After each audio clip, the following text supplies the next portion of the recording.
Farm में लाखों रुपए इन्वेस्ट करने से पहले थोड़ा रुकिए। क्या आप भी नया फार्म शुरू करने की सोच रहे हैं? एक गलत फैसला और आपकी पूरी जमा पूंजी पानी में जा सकती है। लेकिन क्या हो अगर मैं आपसे कहूं कि एक ऐसा सीक्रेट मॉडल है जहां इन्वेस्टमेंट एक जगह होता है और मुनाफा 3 अलग-अलग रास्तों से आता है। आज का ये वीडियो कोई कहानी या झूठा वादा नहीं है। आज मैं आपको दिखाऊंगा पूरा practical data step by step. इस वीडियो में हम डिकोड करेंगे एक ऐसा स्मार्ट फार्मिंग मॉडल जिसे अगर वैज्ञानिक तरीके से किया जाए तो नुकसान का कोई सवाल ही नहीं उठता, बल्कि बहुत ही कम समय में आप अपनी आंखों से मुनाफा देखना शुरू कर देंगे। लेकिन सावधान, एक छोटी सी गलती आपका पूरा प्रोजेक्ट बर्बाद कर सकती है। तो बिना देर किए चलिए डिकोड करते हैं इस मास्टर प्लान को। दोस्तों, हमारे इस स्मार्ट मॉडल में मुख्य रूप से 3 चीजें होंगी: पोल्ट्री मुर्गी, मछली और तालाब के किनारे केले के पेड़। अब आप सोचेंगे ये तीनों एक साथ क्यों? क्योंकि फार्मिंग में किसान की कमर तब टूटती है जब बात चारे की आती है। मुर्गियों का चारा अलग, मछलियों का चारा अलग, लाखों रुपए सिर्फ फीड में बह जाते हैं। लेकिन इस मॉडल में पूरा सिस्टम ही पलट जाता है। एक का वेस्ट दूसरे का खाना बन जाता है। पोल्ट्री की बीट अगर सीधे तालाब में जाए तो वो मछलियों के लिए हाई प्रोटीन प्राकृतिक चारा तैयार करती है। नतीजा, मछली के फीड का खर्च लगभग 0 और तालाब के किनारे वहां लगेंगे केले के पेड़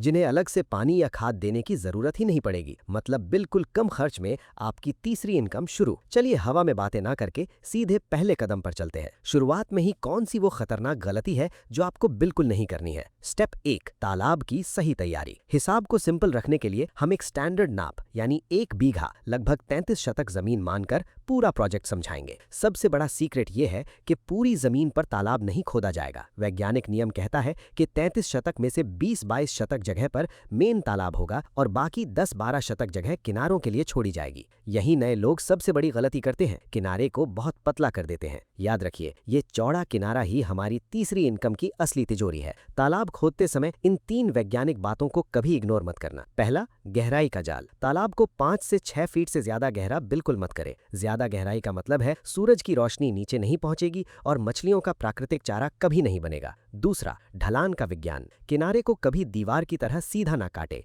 इसे थोड़ा ढलानदार रखें। इससे मिट्टी धसेगी नहीं और मछलियां आसानी से किनारे आकर खाना ढूंढ सकेंगी। तीसरा, प्योरिफिकेशन। तालाब खोदने के बाद नीचे की मिट्टी को 3-4 दिन तेज धूप में सूखने दें और फिर सही मात्रा में चूना छिड़के। यह आपके पानी को कीटाणु मुक्त कर देगा। स्टेप 2, पोल्ट्री शेड बनाने का सही तरीका। तालाब तैयार है, अब आता है इस प्रोजेक्ट का सबसे अहम हिस्सा, पोल्ट्री शेड। ये शेड मचान बनाकर पानी के थोड़ा ऊपर बनेगा। आप बांस, लकड़ी या लोहे के एंगल का इस्तेमाल कर सकते हैं। लेकिन सावधान, यहीं पर नए किसान अपने पैरों पर कुल्हाड़ी मारते हैं। वो शेड के फर्श को बांस की चटाई या लकड़ी के तख्ते से पूरा ढक देते हैं। ये एक गलती आपका 0 कॉस्ट मॉडल हमेशा के लिए खत्म कर देगी। सही नियम क्या है? फर्श पर कोई ठोस चीज नहीं, बल्कि मजबूत तार की जाली या मोटे प्लास्टिक के नेट का इस्तेमाल करना है। क्यों? ताकि मुर्गी की बीट नेट से होकर सीधे तालाब में गिरे। मछलियों के लिए एकदम फ्री हाई प्रोटीन चारा। शेड के 3 गोल्डन रूल्स। पहला, ऊंचाई। पानी से फर्श की ऊंचाई कम से कम 5 से 6 फीट ऊपर हो। बहुत करीब हुआ तो नमी और गैस से मुर्गियां बीमार पड़ जाएंगी। दूसरा,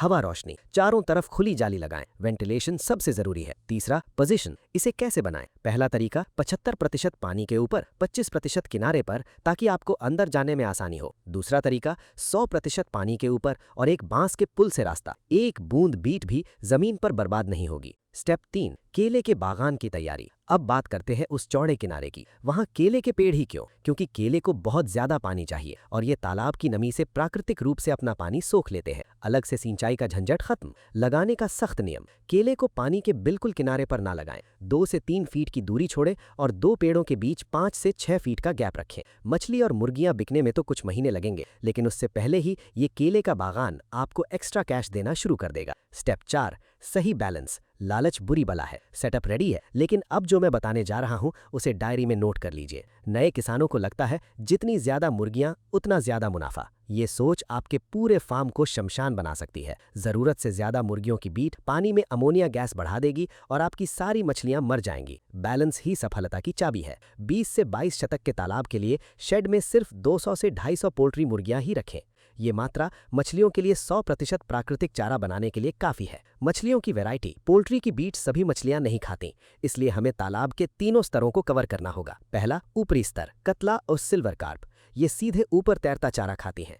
दूसरा, मध्य स्तर, रोहू मछली। तीसरा, निचला स्तर, मृगल और कॉमन कार्प। ये तालाब के तल में बचा हुआ वेस्ट खाकर उसे साफ रखती हैं। इस साइज के तालाब में आप इन तीनों स्तरों को मिलाकर लगभग 1000 से 1200 अच्छी नस्ल की मछलियां छोड़ सकते हैं। तो असली मुनाफा कहाँ छिपा है? आपने सिर्फ शेड की मुर्गियों को फीड खिलाया, कुछ महीनों में मुर्गियां बिकने के लिए तैयार, उनकी बीट खाकर मछलियां जीरो खर्च पर बड़ी हो गईं और किनारे से केले का बागान ने बिना मेहनत के पैसे दिए। खर्च सिर्फ एक जगह और इनकम 3 तरफ से। यही है समन्वित कृषि का असली मैजिक। दोस्तों, ये प्रैक्टिकल और साइंटिफिक मॉडल आपको कैसा लगा? कमेंट करके ज़रूर बताएं।